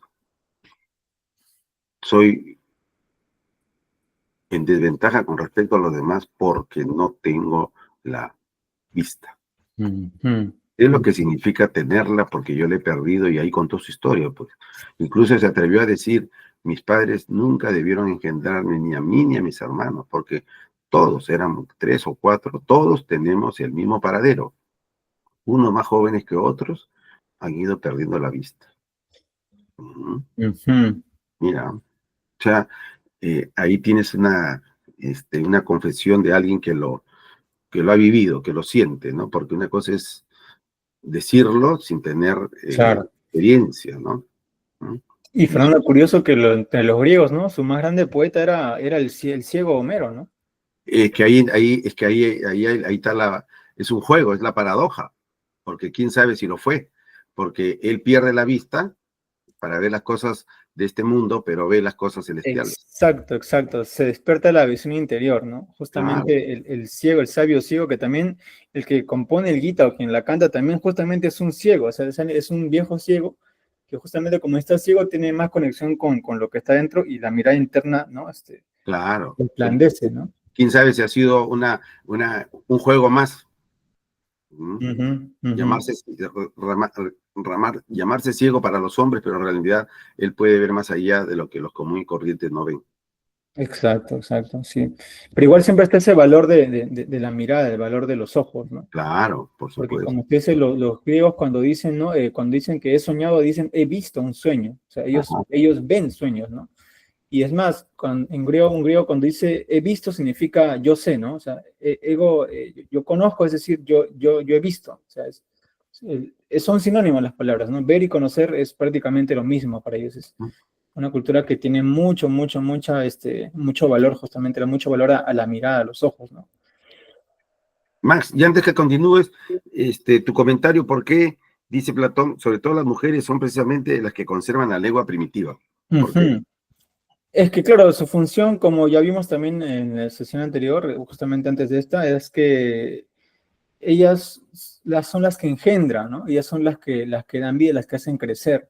Entonces están más conectadas con un aspecto de la naturaleza, diría.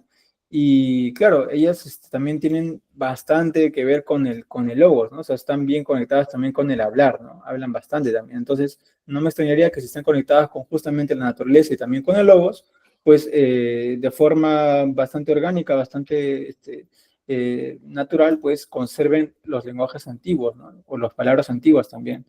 Menos eso es lo que pienso que por lo que podría ser, ¿no? No sé qué les parece a ustedes. ¿Por qué las mujeres conservarían entonces las palabras, ¿no? Más tradicionales, más ancestrales que hay?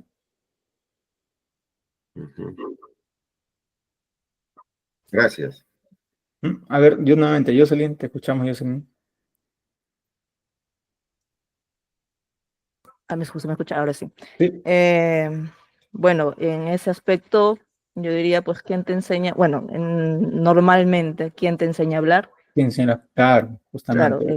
es la mujer. O sea, Claro. y en ese sentido, inclusive podría decirse que podríamos estar más predispuestas a ese mantenimiento del lenguaje, justamente porque nosotros nos encargamos o tenemos esa mayor cercanía en la enseñanza y la transmisión de este tipo de, bueno, de este aprendizaje en todo caso, ¿no? Entonces, podría ser también por eso, ¿no? Sí, la función natural que tiene, ¿no? Como dicen, ¿no? La lengua materna. Eso, me ganaste, Jocelyn. Claro, me Muy ganaste. cierto, Eso, claro, la claro. lengua materna. Justamente con la leche también viene la lengua materna, claro, pues. Va junto, todo va junto. Todo va en armonía ahí. Ujú. Bien, pues nos quedan 2 escenas más entonces, estas son ya más pequeñas. Vamos a ir hablando sobre las etimologías y ya estamos cerrando también la participación de Hermógenes aquí. No sé si tienes algún comentario más, Ángel, que hacer.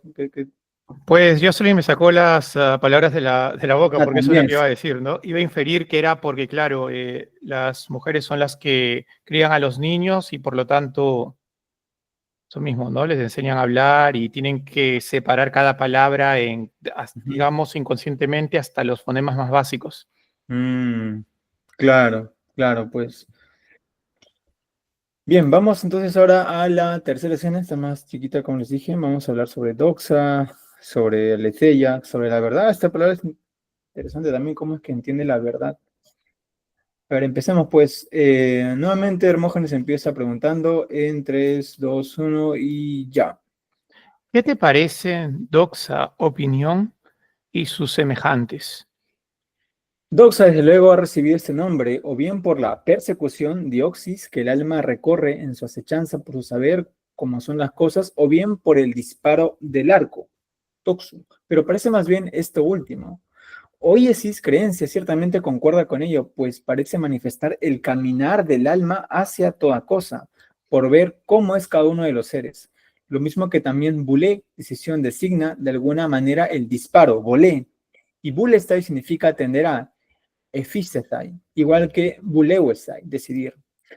Todos estos nombres, séquito de doxa, parecen ser representaciones de volé, disparo, lo mismo que a su vez su contrario, abulía, parece sinónimo de atijía, hierro, en la medida en que no alcanza ni obtiene aquello a lo que disparaba, aquello que deseaba o deliberaba, ni aquello a lo que tendía. Sócrates, me parece que estos nombres los sacas ya a borbotones. Es que ya corro hacia la meta. Ahora bien, todavía quiero explicar ananqué, necesidad, puesto que va a continuación de estos, y ecusion, voluntario. Ecusion es lo que cede, to, elon, y no ofrece resistencia. Como digo, estaría representado por este nombre, que está en conformidad con la voluntad, bulé, lo que cede movimiento, to, eikon, toi, ionti. Lo anankaion, por el contrario, y lo que ofrece resistencia, siendo contrario a bulesis, sería lo referente al error y a la ignorancia, y se asemeja a un viaje por las angosturas. Anqué por ella, puesto que éstas dificultan el caminar por ser difíciles, ásperas y escabrosas. Quizás, pues, tomó de aquí su nombre, pues se asemeja a un viaje por lo angosto, pero mientras nos queden fuerzas, no las dejemos caer. Con que no decaigas tú y sigue interrogando. Te pregunto ya por lo más importante y bello. La verdad, aletheia, y la falsedad, pseudos, el ser, toon, y precisamente aquello sobre lo que versa nuestra conversación, el nombre, ónoma. ¿Por qué tiene este nombre? Bien. ¿Hay algo lo que llames investigar maiestai? Sí, a buscar, setein. Pues parece un nombre contracto a partir de una oración, lo cual significa que ónoma es el ser, on, sobre el que precisamente se investiga. Aunque lo reconocerías mejor en aquello que llamamos onomastón, nombrable. Aquí significa abiertamente que ello es el ser del que hay una investigación. On u más maestin.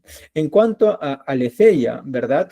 También se ha contraído al igual que los otros, pues parece que con esta locución califica al movimiento divino del ser, a la verdad, en tanto que es un viaje divino, te ya usa ale, mientras que pseudos es lo contrario del movimiento. De nuevo, pues, se nos presenta cubierto de oprobios, lo que retiene y obliga a descansar. Se asemeja a los dormidos, catheudu, sí, aunque la adición PS oculta el significado del nombre. El ser, on, y la esencia, usía, se ajustan a la verdad con tomar una i. En efecto, significa lo que se mueve, ion. Así como el no ser uk on significa lo que no se mueve, uk ion, como también lo llaman algunos.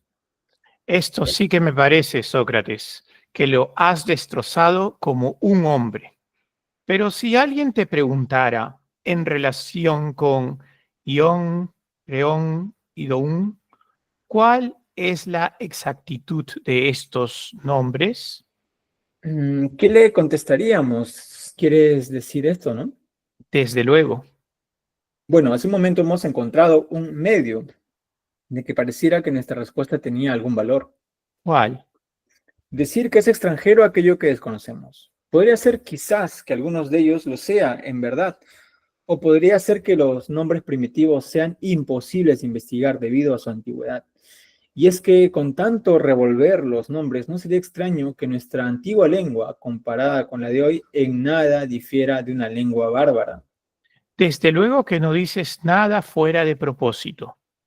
Lo que digo es muy razonable, claro. Sin embargo, no creo que nuestra causa admita excusas. Hay que analizarlo tenazmente. Pensemos, pues, si alguien preguntara una y otra vez por aquellas locuciones con las que se expresa un nombre y a su vez por aquellos elementos con los que se expresa una locución y no dejara de hacerlo, ¿no es acaso inevitable que el que contesta termine por callarse?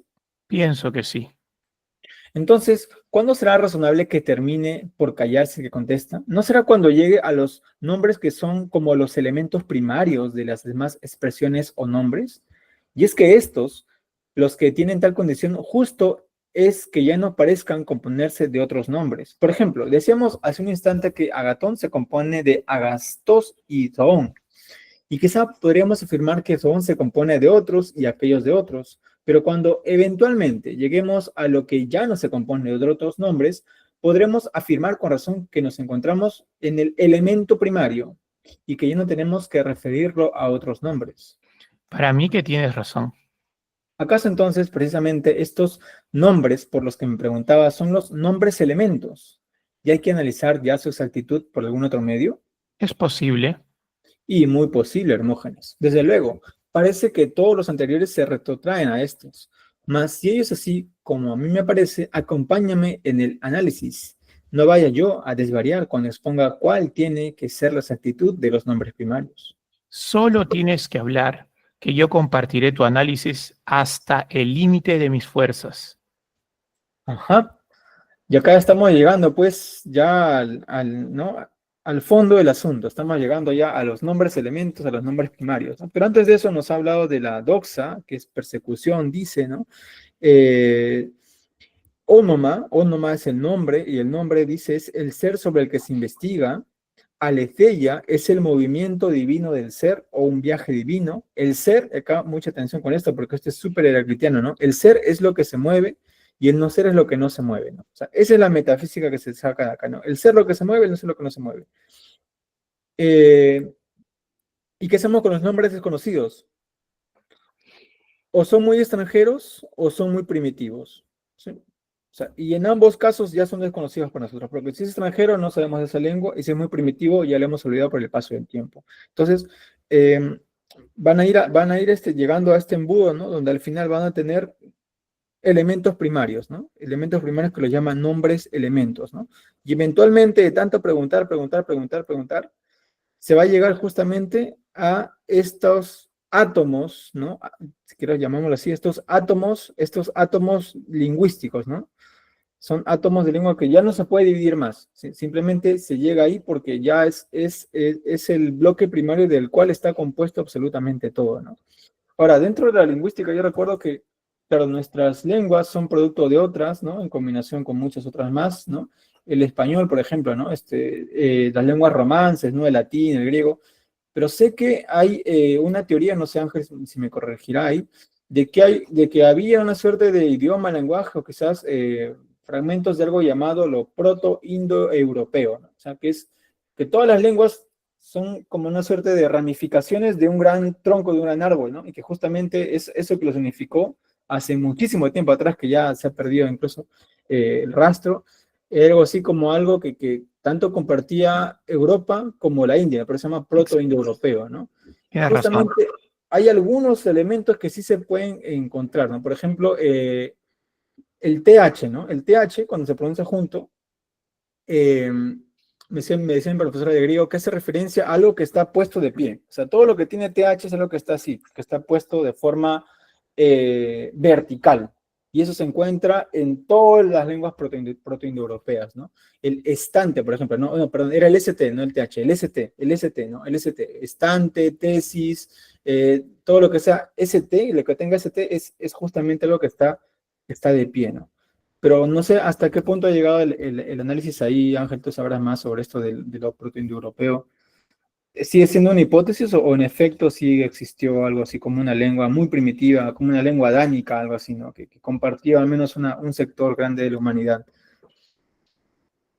Bueno, es que hayan, hasta lo que he investigado, que hayan estudios que todos hayan hablado un proto-indoeuropeo de manera similar, sabes que es imposible, ¿no? Ujú, Porque ujú. es tan grande el sector, la Eurasia es gigante, entonces de seguro que compartían muchos rasgos, pero a un punto que todos hacen un idioma, una lengua en general que se llamase el proto-indoeuropeo, yo podría inferir que Mm, sería tal vez una similitud de las lenguas que se hablaban o los dialectos que se hablaban en esas regiones, que se le conozca de esa manera, pero repito, ujú, hasta lo que he investigado es una hipótesis. mm. Sí, justamente había escuchado también eso, ¿no? Que es una hipótesis que, Ujú. aparte por las mismas condiciones, ¿no? De los tiempos antiguos, no creo que todos hayan hablado una sola lengua, ¿no? O sea, es el mito de la Torre de Babel, ¿no? O sea, que justamente Dios confunde las lenguas, ¿no? Es una forma de decir que de tiempos muy ancestrales ya había muchas formas de lenguas, lenguajes, dialectos, no sé, ¿no? Incluso el propio español también tiene muchísimos, ¿no? Eh, Exacto. regionalismos, ¿no? A veces ni siquiera los entendemos también. Entonces sí sería muy extraño que haya habido pues una lengua común a todos, ¿no? Aunque creo que se intentó hay una lengua artificial, ¿cómo se Esperanto. llama? El Esperanto, ¿no? Que se intentó con el Esperanto más o menos estandarizar, ¿no es cierto?, de cierto tipo de lenguaje, pero creo que no tiene mucho éxito, no sé, ¿algún país habla Esperanto? Creo que nadie, ¿verdad? No, ninguno. Es artificial esa Se lengua, ¿no? podría decir hasta que fracasó, ¿no? Aunque hay ciertas comunidades, ¿no? Ciertos grupos que aún se reúnen a practicarlo, pero cada vez es más escaso. Entonces, digamos, Sí. se podría considerar que es un proyecto fallido. Es un proyecto fallido, ¿no? Claro, claro. Sí, pues, bueno, de hecho, dentro de la literatura tenemos a Tolkien, ¿no? Que se inventa lenguajes, ¿no? Y que también para crear justamente su mundo de la Tierra Media. Entonces, sí, es bastante, es una añoranza, creo, ¿no? Tener una suerte de idioma común, ¿no? De entendernos todos, ¿no?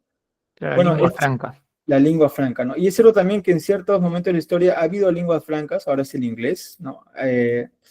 Hace mucho tiempo era el latín y hace muchísimo tiempo atrás era también el griego, ¿no? Justamente con Alejandro Magno, justamente por eso se llama el periodo helenístico, porque el heleno, ¿no? el idioma griego y la cultura griega se expanden pues por prácticamente todo el mundo, ¿no? Entonces, de esa época, ¿no? Entonces sí, ha habido intentos de armonizar, ¿no? Según una lengua a las comunidades humanas. Eso creo que sí se puede decir. Ahora, que haya tenido éxito en, por temporadas, ¿no? Por temporadas. Claro, depende también qué imperio es el que ha estado gobernando, ¿no? Claro, poder Por político. necesidad, todos Ujú. van a tener que hablar como lengua franca la lengua del imperio que está, digamos, al más, todo para el nivel más alto en lo que se refiere a lo socioeconómico. Y justamente nuestro continente creo que es uno de los casos sui generis en la que podemos entendernos porque todos hemos sido parte de, ¿no? del virreinato y a veces colonia también española, ¿no? O sea, no hay ningún otro lugar creo en el mundo que tantos países hablen un solo idioma, ¿no? O sea, desde Ecuador, Bolivia, Chile, Perú, ¿no? Casi toda Latinoamérica es justamente eso, ¿no? Latina, ¿no? Ex- México, Nicaragua, Centroamérica, casi toda América, pues está, el español es nuestra lengua, ¿no? Exacto, por ser colonia, ¿no? Y oficialmente pertenecíamos a ese reino. Y bueno, y sin ir tan lejos, ¿no? En estos días se puede ver que todos por necesidad, ¿no? Tenemos que hablar inglés. Entonces vemos que ya en todas las escuelas del mundo prácticamente el inglés ya lo toman como un curso cualquiera, como si fuese matemáticas. Entonces es Sí. por necesidad más que todo, a base Ujú. del imperio que esté en ese momento. Jocelyn, te escuchamos. Ahí ya está con acá, ahora sí. Eh, Eso de la cúspide cultural, eh, habría también que entender no solamente como la cúspide económico, bueno, porque ahora importa más lo económico, pero, por ejemplo, ya lo pongo más, por ejemplo, en Asia, ¿no? En Asia del Este. ¿Por qué Japón adopta el chino, ¿no? En cierto momento, el chino del periodo de los Tang? Porque de algún modo lo consideraban culturalmente más rico tal vez en ese momento, ¿no? O sea, digamos, tenía una cierta cercanía por esa cultura, la cultura de los Tang, en todo caso de la China Tang. Entonces adoptaron también la forma de escritura, aunque no necesariamente, bueno, la lengua japonesa haya tenido algunas variaciones. Y lo mismo con el latín también, o sea, claro, era lo que se imponía por la parte económico y todo ello, pero también era porque, oye, Europa al final terminó siendo también cristiana, entonces es la Ujú, parte del peso ujú. cultural que se da con estos valores, o sea, es porque estos valores son los que están en la cúspide, que yo asumo también su lengua porque es parte de esa cultura, ¿no? Asumo sus ritos y todo eso, Claro. ¿no? O sea, actualmente sí lo estamos viendo así porque el inglés, Estados Unidos, se impone acá Gran y Bretaña. lo Ujú, mismo va a ser con China porque ahora el chino ujú. mandarín es lo que está mandando, pero es porque actualmente la cultura considera que el peso monetario, el peso del comercio es el valor supremo, podríamos decir. ¿Quién Ujú. está en esa cúspide suprema? Pues están estas dos bueno, estas dos comunidades y con sus respectivas lenguas, ¿no? Pero no es que haya sido tampoco lo determinante, es parte de lo determinante, al menos en el mundo tradicional, Sí. y habría que hacer también esas distinciones, ¿no? Un pequeño aporte también en lo que estaban diciendo. Gracias. Gracias. Y sí, claro, no, de hecho, el impacto cultural es no solamente, claro, económico-político, es general, ¿no? Sí, sí, sí. Bien, pues estamos llegando ya al final también de nuestra sesión de hoy. Nos queda la cuarta escena y la última, y la siguiente sesión de cada 2 semanas será ya la última y cerramos con el crátilo ahora. Entonces vamos con la cuarta escena. Vamos a hablar sobre lenguaje corporal, no nos olvidemos, ¿m? Porque, claro, lenguaje no solamente es lengua y palabras, también es el movimiento del cuerpo, ¿sí? Y Platón no se le escapa eso, no se le escapa eso, ¿no? Empezamos pues nuevamente con Hermógenes. A ver, 3, 2, 1 y ya. Solo tienes que hablar que yo compartiré tu análisis hasta el límite de mis fuerzas. Bien, creo que también tú convienes conmigo en que es única la exactitud de todo nombre, tanto si es primario como secundario, y que ninguno de ellos es más nombre que los otros. Desde luego. De otro lado, la exactitud de los nombres que acabamos de recorrer parecía consistir en revelar cómo es cada uno de los seres. ¿Cómo no? Por consiguiente, tanto los nombres primarios como los secundarios han de tener ni más ni menos este carácter si es que son nombres. Desde luego. Pero los secundarios, según parece, eran capaces de conseguirlo por mediación de los primarios. Claro.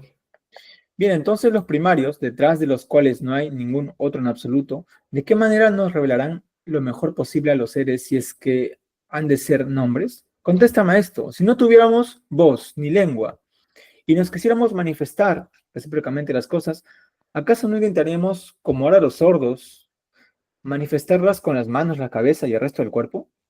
Pues, ¿cómo si no, Sócrates? Si quisiéramos, pienso yo, manifestar lo alto, lo ligero, levantaríamos la mano hasta el cielo imitando la naturaleza misma de la cosa, y si lo de abajo o lo pesado hacia la tierra. Si quisiéramos indicar un caballo a la carrera o cualquier otro animal, sabes bien que adecuaremos nuestros cuerpos y formas a las de aquellos. Es inevitable que sea como dices, creo yo. Creo que no habría una manifestación de algo cuando el cuerpo, según parece, imitara aquello que pretende manifestar. Sí, Y cuando queremos manifestar algo con la voz, la lengua o la boca, ¿acaso lo que resulta de ello no es una manifestación de cada cosa cuando se hace una imitación de lo que sea por estos medios? pienso que es forzoso. Entonces, según parece, el nombre es una imitación con la voz de aquello que se imita, y el imitador nombra con su voz lo que imita. Pienso que sí. No, por Zeus. A mí, sin embargo, amigo mío, no me parece que esté bien dicho del todo. ¿Cómo es eso? Nos veríamos obligados a admitir que los que imitan a las ovejas, los gallos, otros animales, están nombrando aquello que imitan. Tienes razón. ¿Y te parece que ello está bien? No, no, pero ¿qué clase de imitación sería el nombre, Sócrates? En primer lugar, no lo es, según mi opinión, si imitamos las cosas lo mismo que imitamos con la música, por más que también aquí lo hagamos con la voz. En segundo lugar, no porque imitemos también nosotros lo que imita la música, creo yo, que estemos nombrando. Y me refiero a lo siguiente, ¿tienen las cosas cada una de ellas sonido y forma y la mayoría al menos color? Desde luego. Entonces, si acaso se imitan estas propiedades, el arte que abarca tales imitaciones no parece que sea el arte de nombrar, serán más bien la música y la pintura, ¿no? Sí, ¿Y qué me dices de esto otro? ¿No te parece que cada cosa tiene una esencia, lo mismo que un color y cuantas propiedades citábamos hace un instante? Y antes que nada, el color mismo y la voz no tiene cada uno su esencia, lo mismo que todo cuanto merece la predicación de ser. pienso que sí. Pues que si alguien pudiera imitar esto mismo, la esencia de cada cosa con letras y sílabas, ¿no manifestaría acaso lo que es cada cosa o no es así? Desde luego. ¿Y cómo llamarías al que es capaz de esto? Lo mismo que de los anteriores, a uno lo llamabas músico y al otro pintor, ¿cómo le llamarías a este? Tengo para mí, Sócrates, que esto es lo que andamos buscando hace tiempo, que este es el nominador. Luego, si esto es cierto, habrá que investigar ya, como es lógico, sobre los nombres por los que tú me preguntabas, Roé, Yenai, Gesis, si es verdad o no que captan el ser por medio de letras y sílabas hasta el punto de imitar su esencia. Desde luego. Pues, vamos entonces, si estos son los únicos nombres primarios, hay muchos otros. Creo yo que hay otros. Parece lógico, pero ¿cuál sería la clasificación de la que parte el imitador para imitar? Dado que la imitación de la esencia se hace precisamente por medio de sílabas y letras, ¿no será lo más acertado distinguir primero los elementos? Lo mismo que quienes se dedican a los ritmos distinguen primero el valor de los elementos, luego de las sílabas y ya de esta forma, pero no antes llegan a su análisis hasta los ritmos. Sí, De la misma forma, ¿no tendremos también nosotros que distinguir primero las vocales y después entre las demás según los géneros, las consonantes y las mudas, así la llaman los entendidos, y también las que no son vocales pero tampoco mudas? Y dentro de las mismas vocales, ¿cuántos géneros hay distintos entre sí?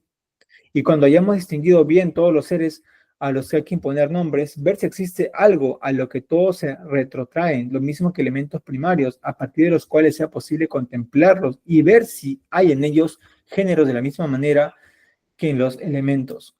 Una vez que hayamos analizado bien todo esto, hay que saber aplicar cada uno según su similitud, ya sea que haya que aplicar uno a uno o bien combinando muchos. Lo mismo que los pintores cuando quieren sacar un parecido. Unas veces aplican solamente púrpura y otras cualquier otro pigmento, pero a veces se mezclan muchos, como cuando preparan una figura humana o algo parecido, según pienso yo, les parezca que la figura necesita cada pigmento. Así también nosotros aplicaremos los elementos a las cosas, bien uno a uno, el que nos parezca que necesitan, o varios, formando lo que llaman sílabas, y después combinando sílabas, de las que se componen tanto nombres como verbos, y de nuevo a partir de los nombres y los verbos comprendemos ya un todo grande y hermoso, lo mismo que ellos componían una pintura con el arte pictórica. Así nosotros un discurso con el arte onomástica, retórica o como quiera que sea. O mejor dicho, nosotros no, me he dejado arrastrar por las palabras, pues ya los antiguos lo compusieron tal como ahora subsiste. Nuestra obligación, si es que vamos a saber analizarlo, todo conforme a la técnica, es trazar esas distinciones y ver si los nombres primarios y los secundarios siguen estas normas o no. Continuar de otra forma me temo que sea vano y fuera de vereda, amigo Hermógenes. por Zeus. Quizás sí, Sócrates. ¿Y qué? ¿Confías en tu propia capacidad para realizar tales distinciones? Porque yo no. Entonces yo mucho menos. Dejémoslo pues. ¿O prefieres que lo sigamos intentando en la medida de nuestras fuerzas, aunque seamos capaces de vislumbrar solo un poquito? Lo mismo que hace un momento preveníamos a los dioses de que en completa ignorancia, la verdad, conjeturábamos las opiniones de los hombres sobre ellos. Así ahora podemos proseguir diciéndonos a nosotros mismos que si nos fuera preciso, bien a nosotros o cualquier otro, clasificarlos, habría que clasificarlos así. Ello es que tendremos que ocuparnos de esto, según decimos, en la medida de nuestras fuerzas. ¿Te parece bien? ¿Cómo lo entiendes tú? Me parece perfectamente bien. Listo, pues. Entonces, cerramos ya esta última sección. A ver, ¿qué se ha dicho aquí, no?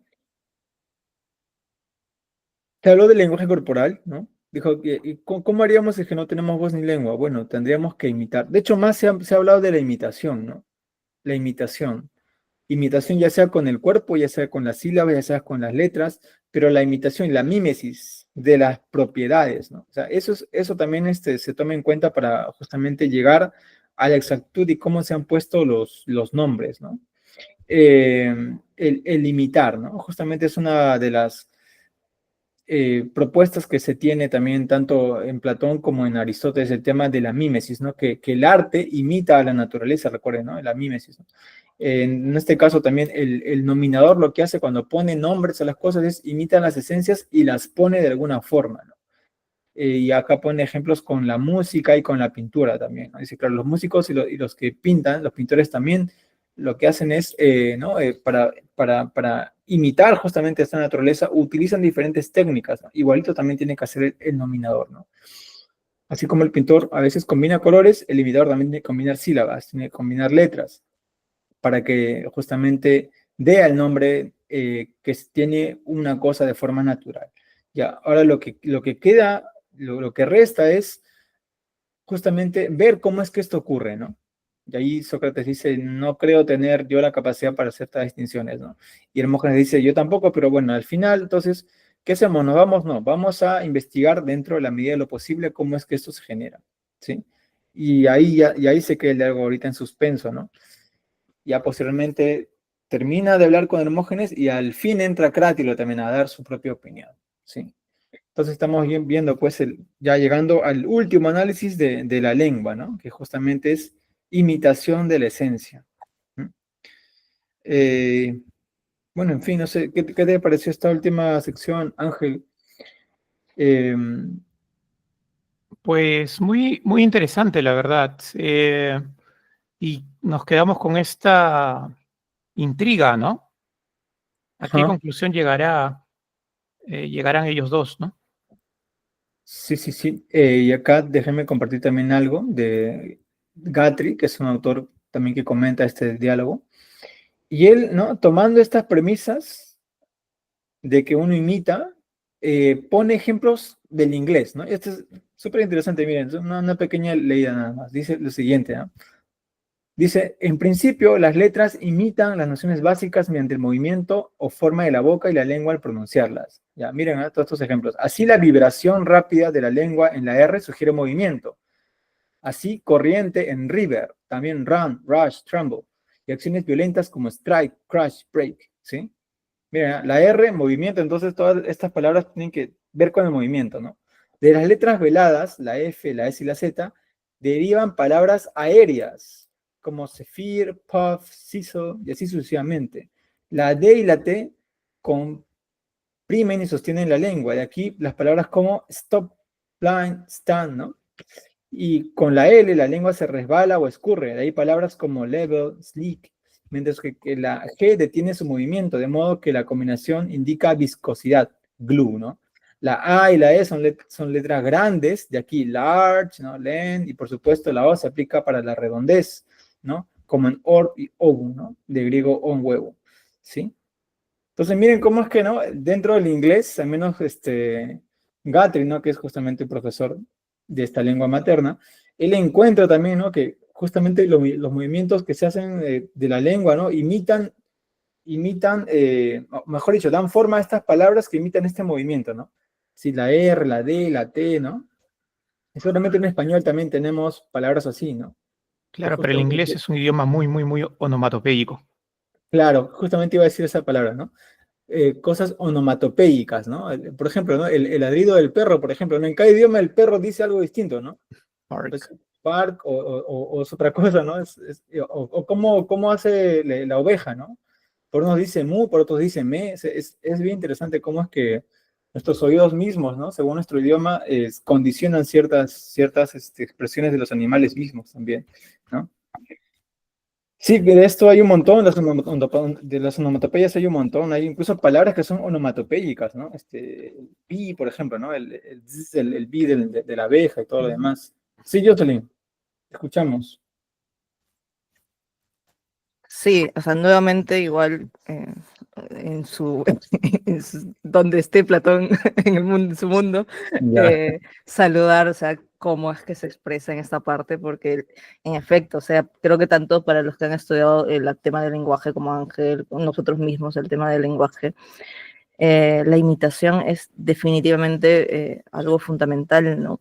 Y quiero analizar porque esto de la onomatopeya también igual creo que se puede enlazar muy bien con lo que dice Lorenz en un punto, ¿no?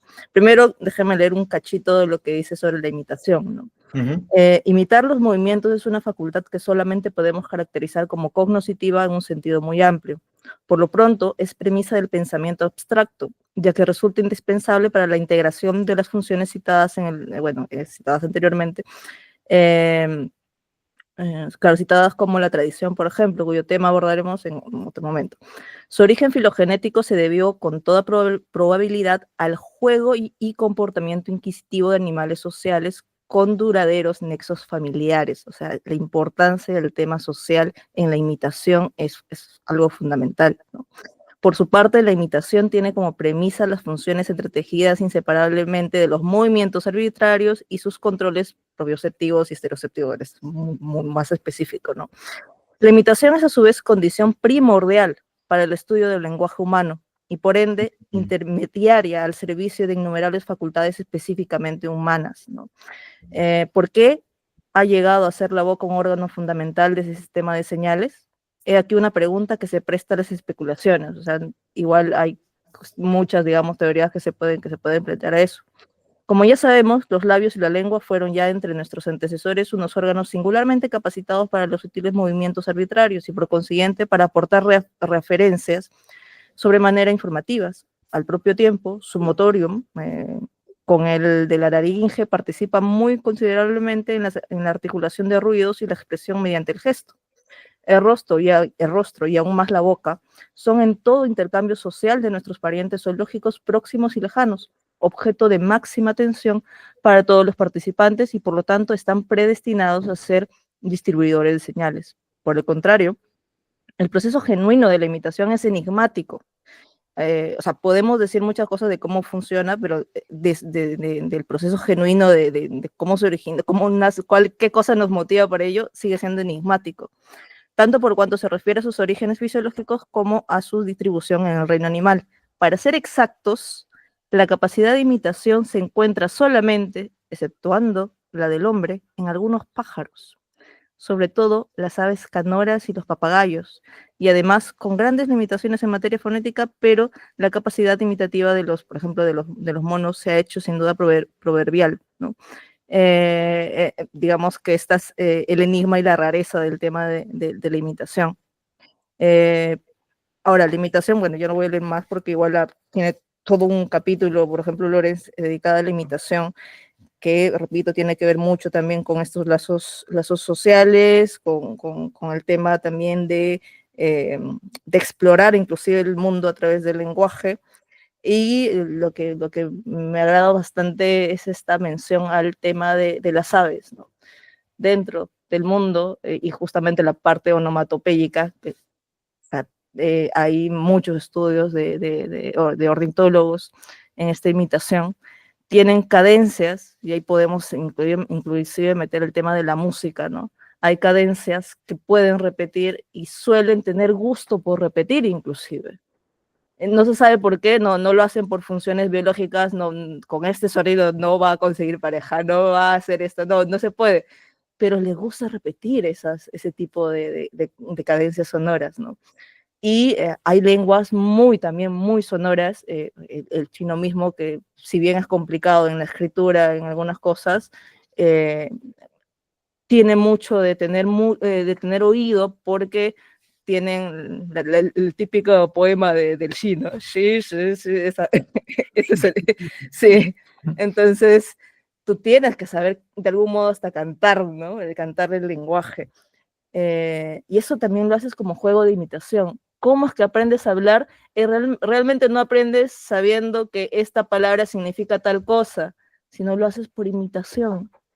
Y ahí volvemos a lo anterior, ¿no?